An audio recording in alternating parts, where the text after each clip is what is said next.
আসসালামু আলাইকুম। আজকে আমি যখন অফিস থেকে সাইটে যাচ্ছি তখন হঠাৎ করে দেখি রাস্তার মধ্যে একটা অ্যাক্সিডেন্ট। জাপানে নরমালি এই ধরনের অ্যাক্সিডেন্ট হয় না। এর অ্যাক্সিডেন্টগুলি খুবই ছোটোখাটো অ্যাক্সিডেন্ট আমি দেখছি এই পর্যন্ত। কিন্তু এটা ছিল খুবই বড় অ্যাক্সিডেন্ট। মানে গাড়ি পুরা উল্টে গেছিল। আর এই অ্যাক্সিডেন্টের জন্য চারপাশে প্রচুর যানজটের সৃষ্টি হয় এবং আমার সাইডে যাইতে প্রায় 20 মিনিটের মতো লেট হয়ে যায়।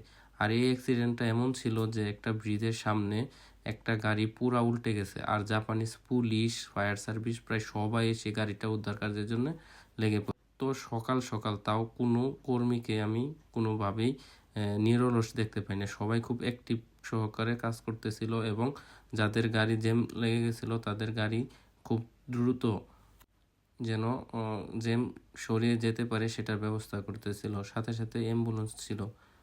আসলে অ্যাক্সিডেন্ট কারো কাম্য নয়, আর বিদেশের বাড়িতে কারো এরকম অ্যাক্সিডেন্ট হলে সেটা তো আরও ভয়াবহ।